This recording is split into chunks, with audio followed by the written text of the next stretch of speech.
13104 Bhagirathi express করে আমরা শিয়ালদায় পৌঁছে গেলাম। 12379 জালিয়ানওয়ালাবাগ এক্সপ্রেস। তো আমাদের ট্রেন নির্ধারিত সময়ে শিয়ালদা থেকে চললাম আমরা। আমাদের ট্রেন পুরো জেনারেল হয়ে গেছে। আমরা 1815 কিলোমিটার অতিক্রম করে চলে এলাম জলন্ধর প্ল্যান্ট স্টেশন। এই রাস্তা দিয়ে হেঁটে গেলে এই রাস্তা দিয়ে 1 কিলোমিটার এখান থেকে। তো বন্ধুরা, এই যে আমাদের 206 নম্বর রুম। নমস্কার বন্ধুরা, ব্লগ উইথ জীবন চ্যানেলে আপনাদের সবাইকে স্বাগত। আমি জীবন। যেমন বলেছিলাম আমার আগের ভিডিওতে যে আমরা অমৃতসর এবং বৈষ্ণোদেবী ট্যুর করতে চলেছি। আমাদের নেক্সট ভিডিও আসতে চলেছে, মাই ফার্স্ট ব্লগ। তো জার্নি ট্রাভেল ব্লগও আসবে। তো সবাই রেডি হয়ে যাও, যেটা আমার প্ল্যানিং ছিল সেটা বাস্তবায়ন করার জন্য, আর আমাদের সাথে ভার্চুয়াল দর্শন করার জন্য মা বৈষ্ণোদেবী বা গোল্ডেন টেম্পল রেডি হয়ে যাও। এখন সময় হলো 6টা। আমরা এখন আমাদের বহরমপুর কোর্ট স্টেশনের দিকে আমরা রওনা দেব। এই আমার লাগেজ হয়ে গেছে। আর আজকে তারিখ হলো 10/7/2026। আজকে আমাদের ট্রাভেল শুরু হচ্ছে বহরমপুর কোর্ট স্টেশন থেকে, এবং আমার বাড়ি থেকে আমাদের ভিডিওটি শুরু হয়ে যাবে। তো সঙ্গে থাকুন বন্ধুরা, আর চলো শুরু করা যাক।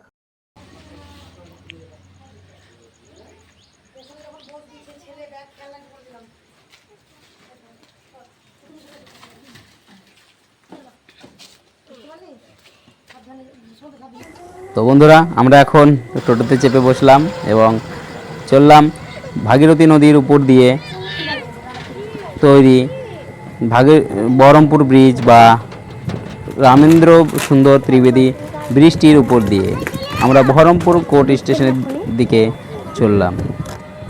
বহরমপুর কোর্ট স্টেশন যেতে আমাদের টাইম লাগবে কমসে কম 15 মিনিট। পৌঁছে গেলাম Baharampur court station. Baharampur court station থেকে আমরা ভাগীরথী এক্সপ্রেস ধরব, 13104 ভাগীরথী এক্সপ্রেস। ট্রেনটি লালগোলা থেকে শিয়ালদা পর্যন্ত যায়। বহরমপুরের টাইম হলো 6:38। বহরমপুর থেকে আমাদের ট্রেন আজকে ধরে চলে যাব শিয়ালদা। আজকে ওয়েদারটা খুবই খারাপ দেখতে পাচ্ছি, বৃষ্টি হচ্ছিল সকাল থেকেই। তো চলো যাই, দেখা যাক।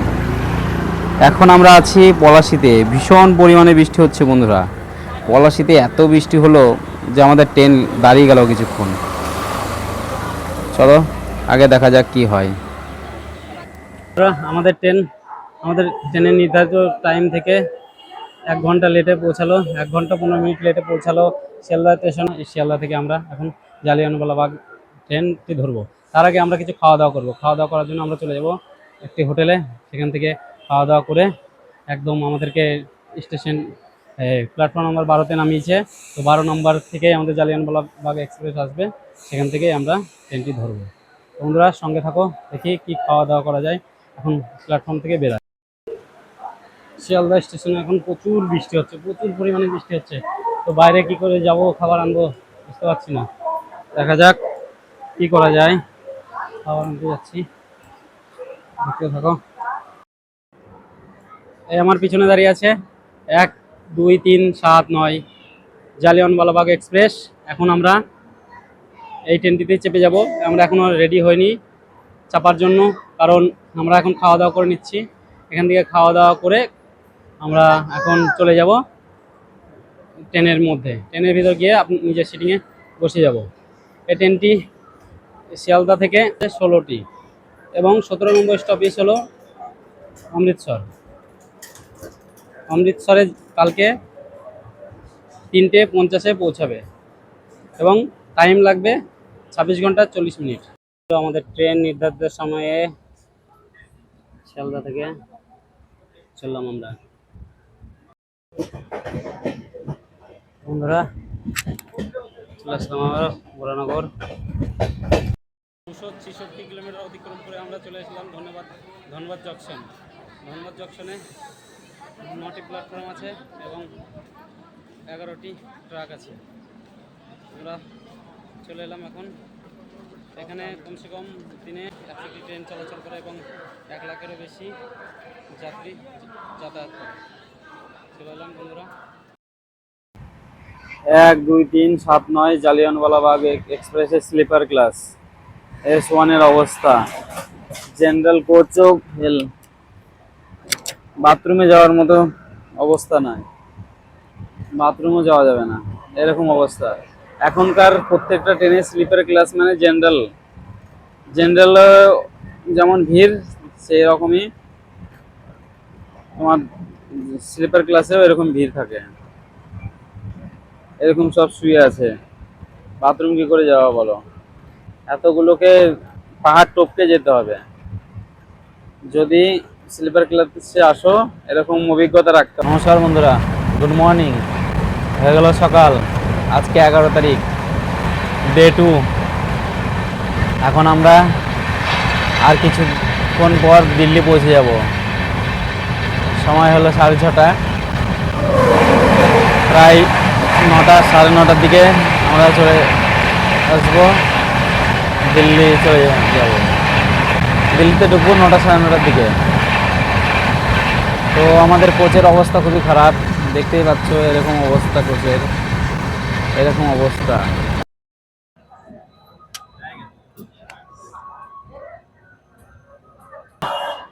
(1447 কিলোমিটার অতিক্রম করে আমরা চলে এলাম পুরনো দিল্লি রেলওয়ে স্টেশনে। এখন আছি 11 নম্বরের প্ল্যাটফর্মে। এখন এখান থেকে আমরা চলে যাব অমৃতসর। আমাদের ট্রেনটি 26 মিনিট লেট আছে।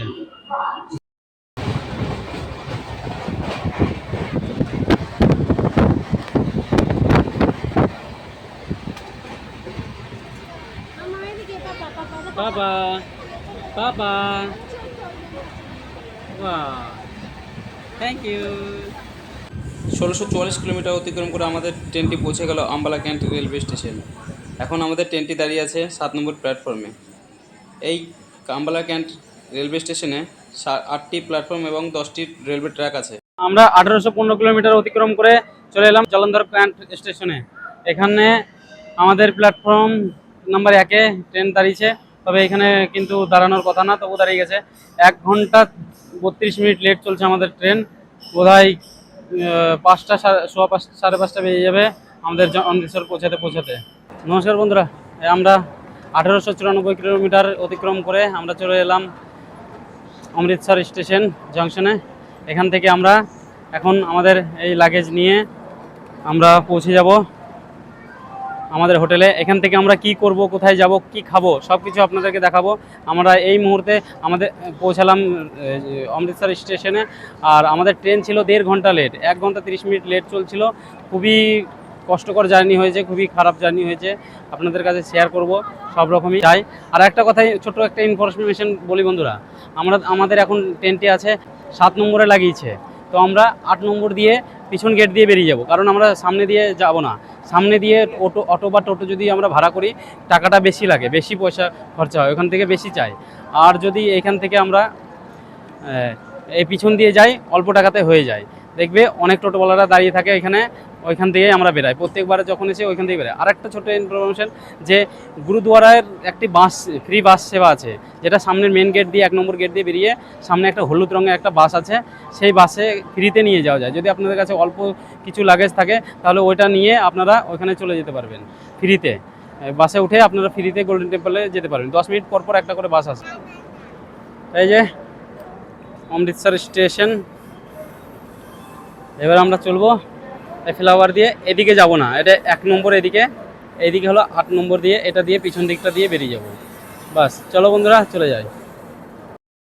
আমাদের 70 টাকায় টোটো হলো, আমরা নামবো জালিয়ানওয়ালাবাগের পিছন দিকে ঘুরে রাস্তাটায়, আর আমাদের হোটেলের সামনে। তো বললাম দেখি কি করে, আমি তো এদের ভাষায় কথা বললাম, তো আমি যেহেতু ওদের ভাষা জানি ওদেরকে সেইভাবে বুঝালাম, না হলে ওদের ভাষায় আবার ভালো মতো দিতেও পারবো না, এটুকু বললাম। দেখা যাক। এখন চললাম আমরা স্টেশন থেকে বেরিয়ে আমাদের হোটেলের দিকে। ছোট খুকিটা ঘুমিয়ে গেছিল, এখন উঠলো। আমরা এখন স্টেশন থেকে বেরিয়ে হোটেলের দিকে গেলাম। এটা 8 নম্বর প্ল্যাটফর্ম থেকে পিছন দিকের রাস্তা। প্ল্যাটফর্মের 8 নম্বর প্ল্যাটফর্ম থেকে পিছন দিকে রাস্তা, এটা দিয়ে ডান দিকে গেলে গোল্ডেন টেম্পল, হেঁটে 2 কিলোমিটার, এটুকু হেঁটে চলে যাওয়া যায়। আমি অনেকবার হেঁটে গিয়েছি। চলো গিয়ে হোটেলে গিয়ে দেখছি।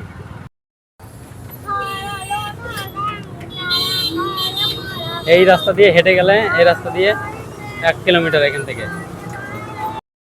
এই পৌঁছে গেলাম আমাদের হোটেলে বন্ধুরা।